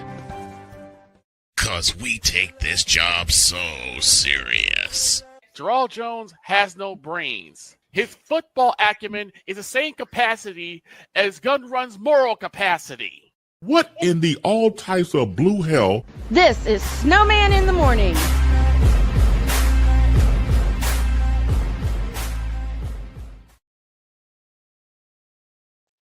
Oh, wait, there I am. 33 after the hour. Here's an ID for you. Broadcasting live in your region, across our nation, and around the world, this is Snowman Multimedia. To all you Brock Purdy and San Francisco 49er haters. Well, that game sucked. I am cute. The is that? You tripping.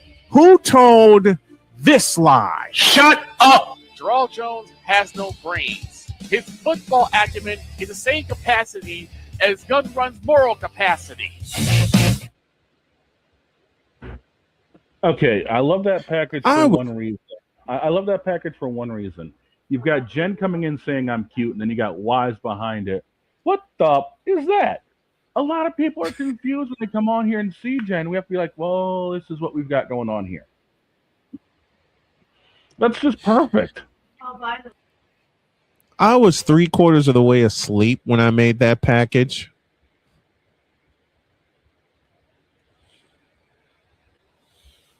Nice. I was gone when I made that packet. That was the last one I made that night. So what do I do the next morning? I make about 6 more. Yeah, that sounds about right. U.S. plays World Cup knockout stage tonight. They're in the round of 16. A red card has been rescinded. And as Jay Spivey said, sets a bad precedent. I am not the biggest soccer nerd.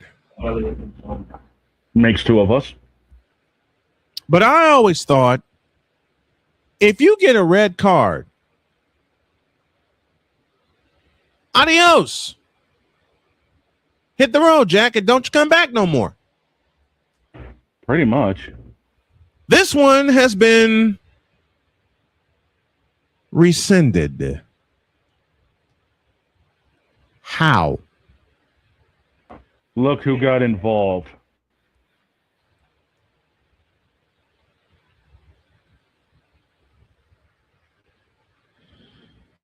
At the end of the day, how FIFA in the Vita Blue hell?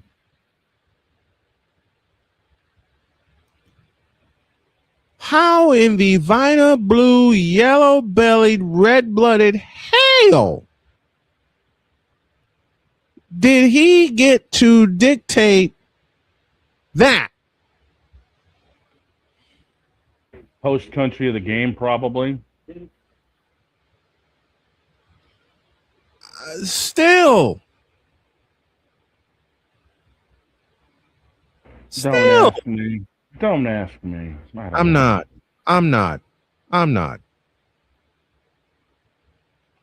I think someone else who just walked in may have a better answer than we do. He's late. Go Yep. sit in the corner.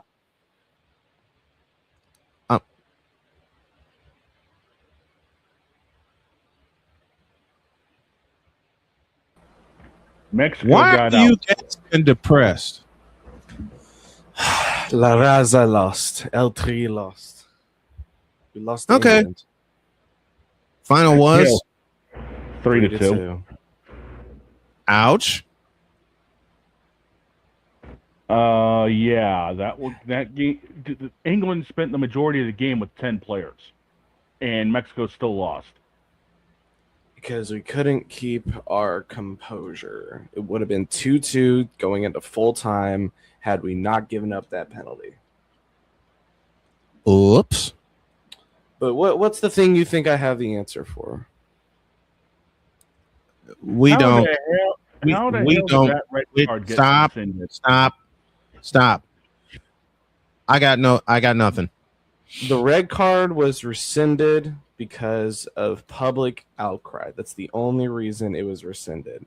Because the public got mad enough about the red card that FIFA was like, oh, we f***ed up, and rescinded the red card.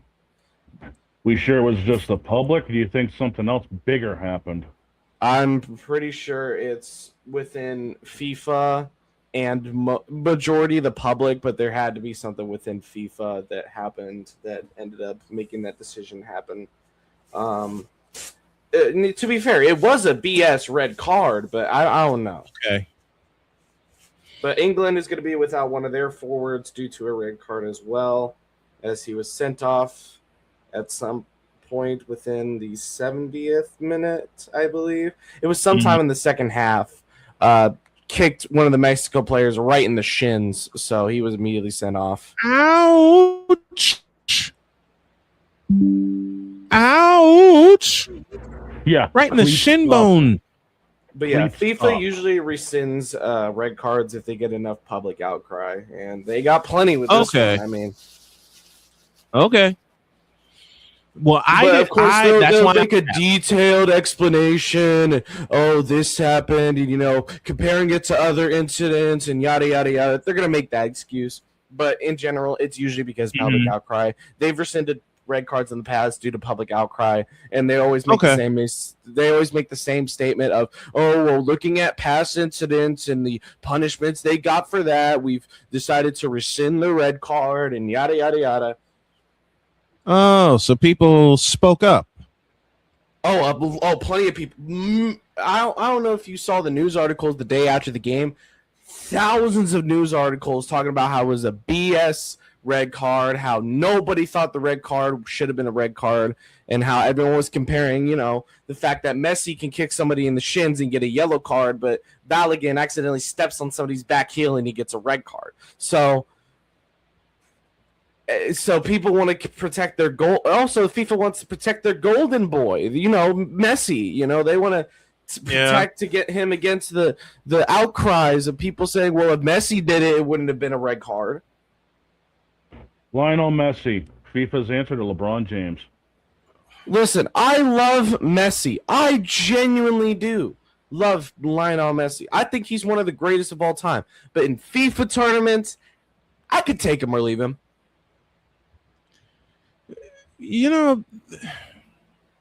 Since we're talking about soccer, I got hooked on indoor soccer first. I was about to say, well, you might get hooked on the MLS soon because breaking news: Robert Lewandowski is heading to Chi-Town. He will play for the Chicago Fire in the MLS after the World Cup break. Who? He is the biggest star coming out of Barcelona. Repeating my question. Huh? The answer for Chicago. And terrible soccer. Look, I got hooked on indoor soccer, and we had the Chicago Sting for 20 years. Okay? I've seen my share of terrible soccer. We got our Kansas City Comets. Don't worry. I've seen my share of horrible soccer. The Cleveland Force, if that tells you anything. New England Revolution, anyone? Like I said, the Cleveland Force, the St. Louis Steamers, if that tells you something. The Dallas Sidekicks. Oh my God, there's too many jokes. Both versions of the Dallas Sidekicks. There's too many jokes, man. Oh, I know. The St. Louis. Oh, the Dallas Sidekicks? You mean the Dallas Cowboys, right? Oh. You set me up for that one, fool. You set me up. You gave me the D Wade bounce pass for that joke. I did. Oh my God. You gave me Dallas Wayne Wade. Wait a minute. Arms out, LeBron James dunking it. The Dallas Sidekicks featuring Brandon Aubrey. Featuring Dak Prescott. Brazil also lost, but Just a moment. The thing is, Brazil losing is a better thing for the league. I'd rather Haaland go on than have what's his name? Neymar going on. Which prompts a question. I can't believe I'm going to make this joke, but I'm going to do it anyway. What position would Brandon Aubrey play for the Dallas Sidekicks? I don't know how indoor soccer works, but I think I remember he was a Toronto FC product. Mm-hmm. I think he was a defender, so he was a left back, center back, or right back, so he could boot that thing down the field if he needed to. But I don't think he was a striker. Let me fact check myself. Please do. Brandon Aubrey. Toronto. What position Brandon Aubrey would play? Left pine.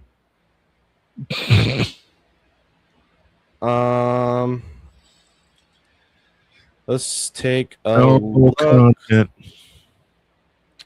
He was a defender. I am correct. Okay, cool. That tells you how much I know about my football. What position would you play? I'm a center defensive midfielder, honestly. I'm down in the center. I'm the second line of defense before the 4 guys, the 4, 3, or 5 guys behind me. Mm-hmm. It really just depends. I can't be an attacker. I can't kick that ball in the net to save my life. So I'm gonna be a center defensive midfielder. I know where I'd be. In the booth calling the game? Yep. I got no business being in a soccer pitch. But let's go back to your prime. You know, when you were in peak physical shape. In what the would you booth, play? I'd be in the booth. You'd still be in the booth. Staying where the blank I am. Oh, you want me in my prime? I was a goalie. You were a keeper? If I would was a play a keeper. soccer position, that would be it. I'd be a goaltender. Keeper is honestly the most difficult position because of how massive massively wide the net is. Net is. Yep. Bruh, I'm 6'4". I cover a lot of distance when I need to. Shut up, Brian. Shut up, Brian. Make Shut the up. joke. We've got 20 minutes to kill. Shut up. Shut up. You're going to say it anyway. You're going to say it anyway. Use a troll. I can't do it. I'm not gonna. Use a troll. Hey, and we got somebody checking in from... Hey. Who's probably happy about what happened, speaking of England and Mexico. We're going to be going at least for another 20 minutes or so. I just got home. Okay, Genevieve, get in here. We got about 20 minutes. But talking about the World Cup, What Spain, would- Portugal is in about 4 hours, 3 to 4 hours. Mm-hmm. It's the young star in Lamine Yamal versus what Lamine people who? widely consider the greatest of all time, Cristiano Ronaldo. He ain't the greatest. I said that's who widely people consider the greatest of all time, Cristiano Well, I Ronaldo. ain't one of them. Or I call him Panaldo because all he takes is penalties. But It's like people calling LeBron James the greatest of all time. We have to educate them. LeBron James, the greatest scorer of all time. Yeah. Taylor Swift and Travis Kelce. Cristiano Ronaldo, the greatest goal scorer of all time. Yeah. But No. I know y'all don't Do it care again. about Spain. Do it again. Do it again. LeBron James, the greatest scorer of all time. Next one. Cristiano Ronaldo, the greatest goal scorer of all time. Who fly? There. Travis Kelce. But I know y'all don't care about Spain, Portugal. I know y'all care about Belgium, USA. Where is the game being played? This Seattle? game is being played at Lumen Field in Seattle, Washington, but they're calling it Seattle Stadium. Lumen Field. Hey. Jen says, if you ask me, the modern day legends currently playing for England, I think I know who she's talking about. Modern day legend? I wouldn't call Harry Kane a modern day legend over Cristiano Ronaldo, Lionel Messi, or Neymar. Oh, we're about to have a fight. Speaking of fight, I know exactly what we can do. While we wait for the Empress to get here, there's a fight that I need to have. With who? Dear Emmanuel Acho, your ass is mine when we get back. This is Snowman in the Morning. The original Think Drink is back. Level up with proven ingredients formulated to crush your competition. No gimmicks, no jitters, no messing around. Just high potency results that keep you moving day or night. There's a new nerd in town, and we came to play. Nerd Focus. Smarter than energy. Here's an important message from the Diabetes Solution Center. Do you like pricking your fingers to test your blood sugar levels? No one does, but it's important to maintain your health. And now, by wearing a small remote device called a continuous glucose monitor, or CGM, you don't need to prick your fingers anymore. It's easy to use and helps you make more accurate diabetes treatment decisions. If you are testing your blood sugar 3 or more times daily, injecting insulin, or using an insulin pump, call the Diabetes Solution Center right now. And if you have Medicare or most major insurance coverage, you may be able to get a new CGM at little to no out-of-pocket cost. Shipping is free, and we'll even bill your insurance company for you. If you are testing your blood sugar 3 or more times daily, injecting insulin, or using an insulin pump, call the Diabetes Solution Center right now to learn how to end the painful finger sticks and get your own continuous glucose monitor, or CGM, at little to no out-of-pocket cost.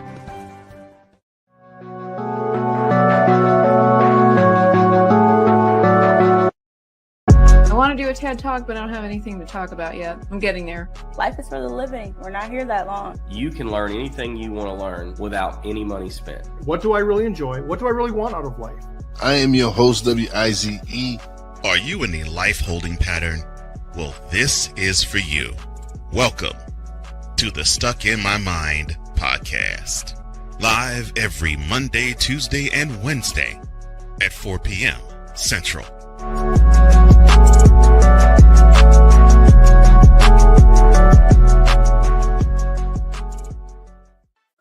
Drew Willingham.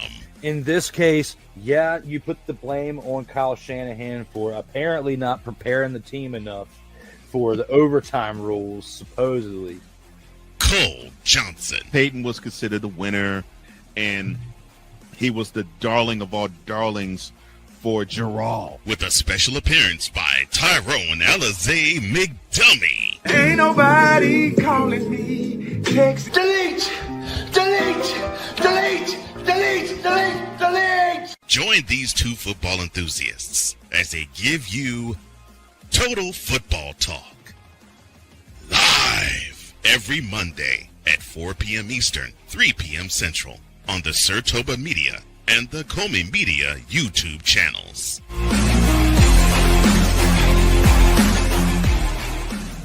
Cause we take this job so serious. I'm sorry, what are these things called? Spices? Spices, thank you. My brain went bleh. What in the all types of blue hell? This is Snowman in the Morning.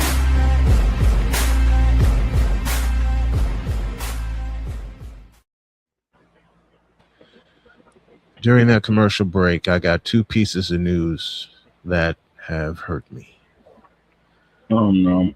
A member of my Marquette Catholic family, her name is Donna Payne. I watched her daughter play for Marquette Catholic, and she's on hospice right now. Oh, irreversible cancer. She had beaten cancer once, and it came back even more aggressive than ever.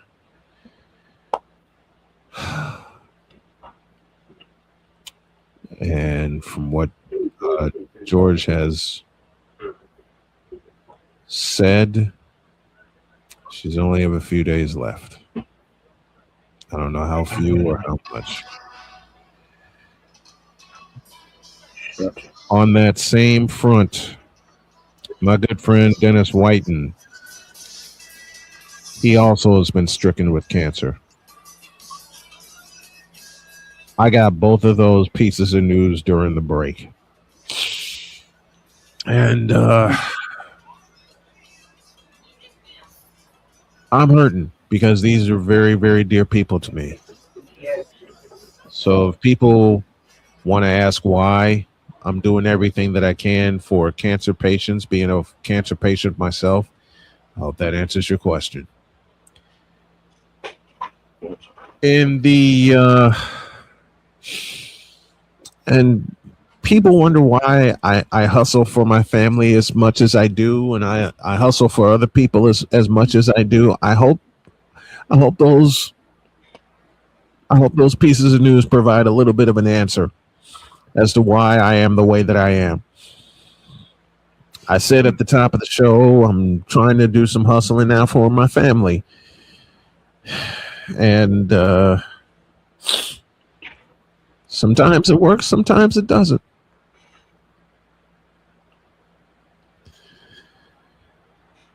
As many of you guys know, I lost both my parents to cancer. Later on today, I'm going to post Dennis's GoFundMe so he can get some help. I know I still need help, but I want to help others too.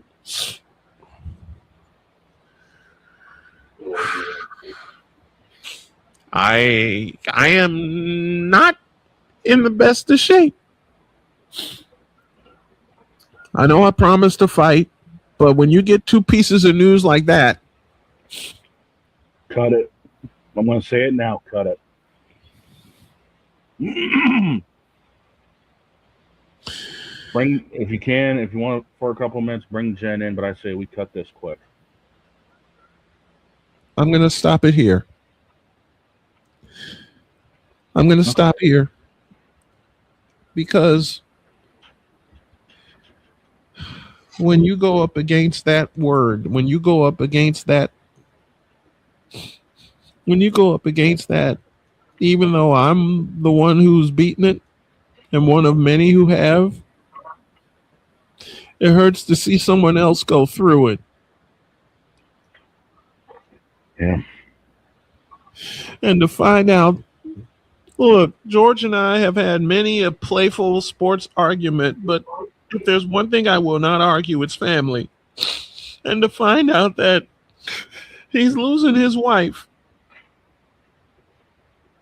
breaks my heart. To find out that another friend of mine that I've done games with and for, to find out he's fighting it, breaks my heart. Yeah. And again, I saw Donna's daughter play for Marquette Catholic in the year they went as far as they did when I covered them, which was 2016. Yeah. Yeah. I have this for right now. I'll be as okay as I can. But what you all need to understand, after fighting the monster myself and winning the fight, to hear someone very close to me going through the same thing and not being able to make it, breaks my heart. Yeah. It breaks my heart. We do this show 3 hours a day, well, 2 today, considering that piece of news that I got, to keep you guys entertained and to keep you guys smiling and laughing. If you hear nothing else from me today, keep smiling and keep laughing. Please. I beg of y'all to do that. Spend as much time with your family as you can, because you never know when your number is going to be called. Yeah. I hope y'all understand why the stadium tour and the road to recovery, those are my two GoFundMes that are out there right now, mean so much to me, because I don't want to just be the one that benefits. I want to help others benefit too. Hell, my wife was told to get her affairs in order 4 years ago.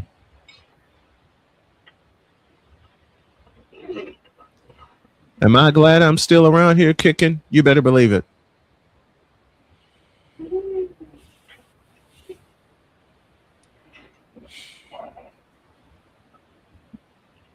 Every single day, I am reminded, just as Clark Goodlow was reminded, just as Sick Diggy is reminded, Victor, Shane, the Empress, Droid, everybody around me and with me are reminded of what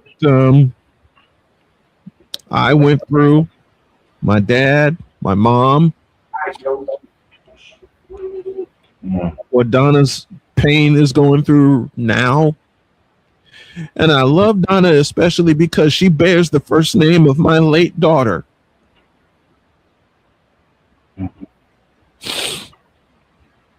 And Donna didn't even make it to 3. She was 2 when she passed. So Donna Payne, we love you dearly. George, we love you, brother. I personally know the fight that you're going through. Both sides of it. I was about to say, unfortunately, it makes 2 of us because it's still fresh in my head what happened with my dad 4 years ago. Losing him to stage 4 melanoma. And to this day, you know, I still can't watch a doggone NASCAR race without choking up a little bit thinking of my dad. You with NASCAR, me with baseball.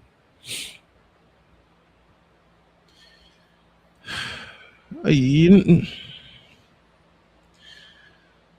had someone ask me a while ago while I was getting ready for a baseball game, and I haven't been able to do baseball for much of this year because I miss Dad.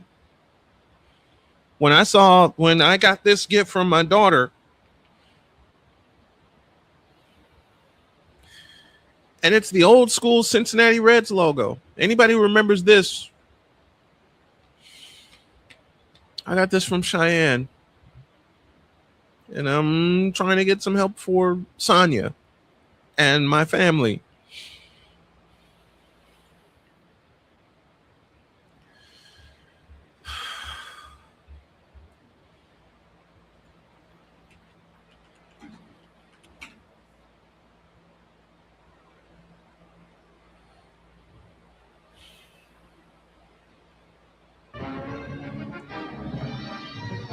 Anybody wonder why whenever I do baseball that I have the Major League Baseball theme on NBC playing as my warm-up? Brings me back to the time where Dad and I would watch baseball every Saturday afternoon. I lost him to prostate cancer. I had the hell scared out of me with cancer twice. One was a prostate cancer scare, and the other, you all know very well, pancreatic cancer, stage 4.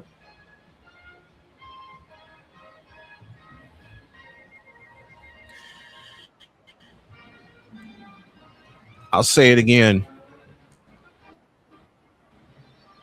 To know that someone very close to me is having a family member that's going through cancer and won't be able to win the fight.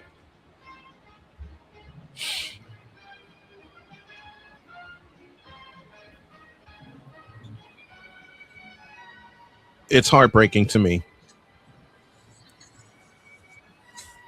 Mr. George Payne Jr., we here at the Snow Crew love you dearly. You and Donna. I can't tell you personally how much you two mean to me. I mean it. George and I can fight all the time about who's the best in basketball, but when it comes to family, these two are family to me, and they forever will be. It took Marquette Catholic to bring us together.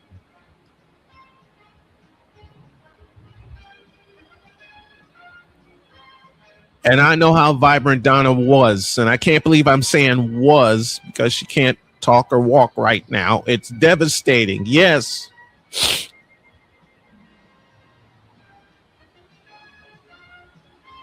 We love you, George. We love you, Donna.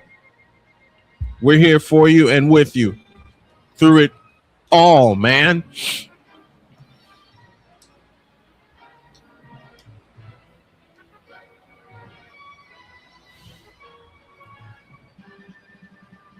I'm going to leave you with the Major League Baseball theme on NBC circa 1985. Because if there's something that tied my family together, it was baseball before I lost Dad.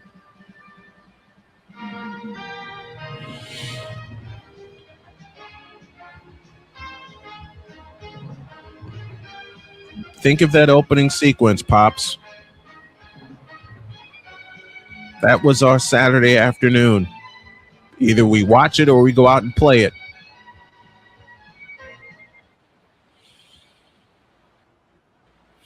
Doesn't matter what teams we're on. The Cubs, the Mets, the Reds, the White Sox, the Tigers.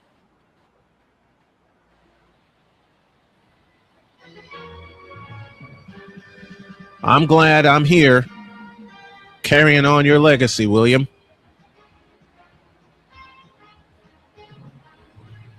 I'm getting healthier every day. But to those who may not make it or won't be able to make it, I'm still going to be right here fighting along with you.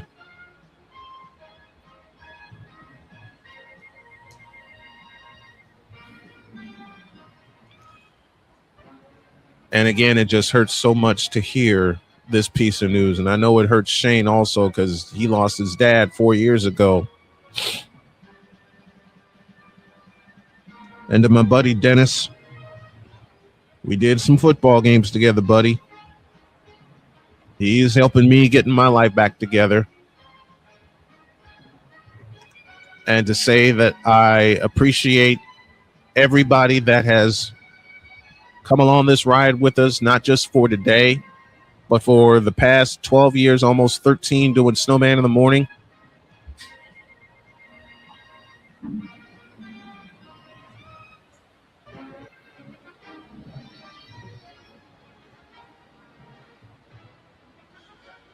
And Bruce Marmee, a part of the Snow Crew, I'm writing down every piece of advice that I see here in front of me.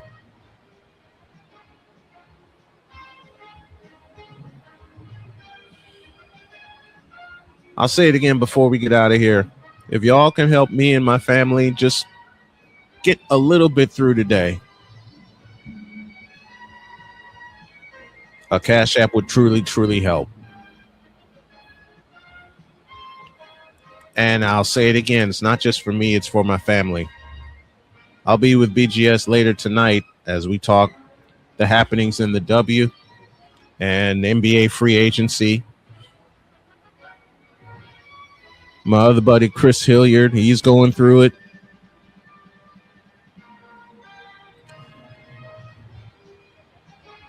And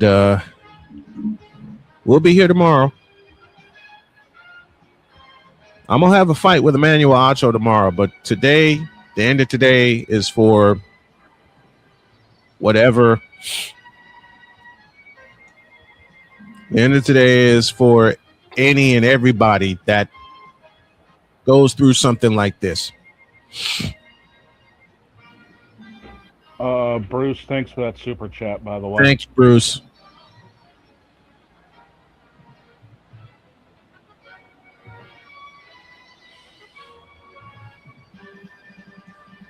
We're going to let this theme take us out.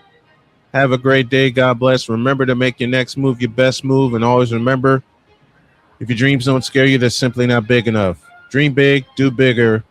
And to all the cancer patients I know and the ones who all come to know, keep fighting. Stay in the fight. And if you can, finish the fight.